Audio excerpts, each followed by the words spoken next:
take a look at this.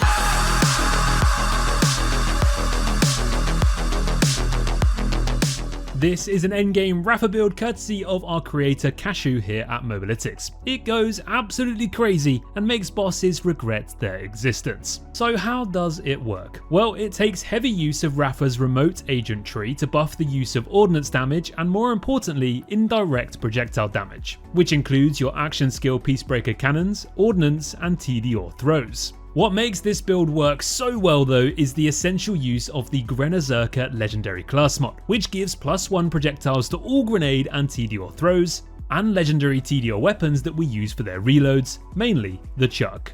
The Chuck is a legendary Tediore assault rifle which drops from Fractis on the east side of Carcadia Burn inside the hidden bunker. And if you want to see more about how to access the bunker and pick up this epic gun with a description named What a Tosser, then check out Cashew's YouTube video here, which shows exactly how you can get it. I'm not calling Cashew a tosser by the way, it literally says that on the gun. He also has plenty more video guides for more legendary weapons so you can find out how to get them and use them, so check out his channel if you haven't already. Back to the build though, and let's check out the skill tree next. We're going to be going balls deep into the red tree here as expected, with 5 points into Sitiar for the increased gun damage, 5 points into Huerga to restore action skill duration on crit, and 5 points into Resiliencia for more overdrive skill and damage reduction. We've got 5 points here in Asymmetric Warfare, Errant Spark and Hostile Acquisition in the left branch, which are all spec'd specifically for their buffs to indirect projectile damage, making our Ordnance, TDR Chucks and action skill even stronger, with Hostile Acquisition giving lifesteal to those types of damage too, which helps keep us alive through all the chaos and carnage. We also put the 1 point into Lateral Plinking to give those indirect projectiles a 25% chance to ricochet. This is mainly spec'd so our shotgun capstone can land those shots more frequently. Speaking of, this capstone we'll be taking here is the Double Auto Shot, which turns our cannons into shotguns, giving us a ton of damage and more ricochet power. This capstone is the only one to make this particular build viable, as it increases our cannon's damage at the cost of accuracy. For our augment here, we'll be taking the Insta-Fort battle system because it buffs up our ordnance damage even further, as well as converting some of the cannon's damage to ordnance damage too, which synergizes beautifully with this build setup.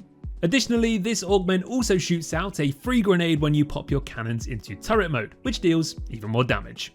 For the rest of the points in the red tree, we've got 4 out of 5 in Confetti for more bonus damage via ordnance and 5 out of 5 in Barrage, as this is the reason we're going to want to activate our action skill in fight, since its buffs to splash damage whilst in overdrive boosts up our grenades and Tediore Chucks significantly. Finally, aside from the red tree, the only skills we have spec'd in the blue tree are Rinse to help with Tediore Chucks, Preparado which gives us free action skill cooldown rate as we'll be reloading all the time anyways, and Arriba which gives us improved ordnance cooldown rate too. Okay, so that's the skill tree sorted. Now let's take a look at the equipment, and there's quite a bit to digest here. Firstly, let's talk about the must-haves that you need to make this build work. First up is the Grenazerker Class Mod for its special effect to increase grenade and Tediore projectiles. This drops from the Primordial Guardian Radix in the Carcadia Burn Vault. Then we've got the Chuck Assault Rifle, which we spoke about earlier, that you instantly throw instead of shoot as your primary gun. Ruby's Grasp is a Tediore pistol that fires 4 or in our case 5 homing drones on Tediore throw, which is great for airborne enemies. This one drops from Vile Lictor in the Umbral Foundry.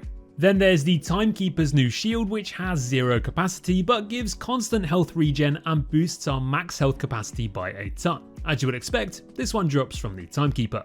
The Blockbuster is a Vladoff grenade that explodes many times, which you can use to wipe out most bosses and mobs in literally any area of the game, as we throw 2 of them. And you can grab this one from Directive 0 in the Terminus district of Dominion. The Killspring Repkit has healing orbs which seek you out and heal you for all excess damage you deal, and this one drops from Axmall in the Carcadia district of Dominion. Then finally we have the World Drop 100% Real Juice Tediore Enhancement, which gives a bonus 50% damage to our Tediore throws, and it's ideal if you get one with the Assault Rifle reload speed. Then for optional additions we have Divided Focus, which is another Tediore Assault Rifle with some bouncy projectiles, Defibrillator Repkit for instant heals, or Hoarder as one of the best shields in the game for minimizing ammo consumption, if you are finding yourself running out of ammo all the time. Well, there you have it, that's Cashew's Tediore Terror Rafa build that you guys might just want to try out. It's relatively close range, but if you can pull it off and obtain everything you need, you will definitely see its power. Its only real main flaw is that if enemies do get too close, you might end up downing yourself with your own Tediore throat, but that goes for any Tediore chuck build. Thankfully, the chuck does also act as a great second wind tool too. So if you can stay in mid-range and throw out your blockbusters and chucks, you'll be melting bosses and mobs and smiling at the same time.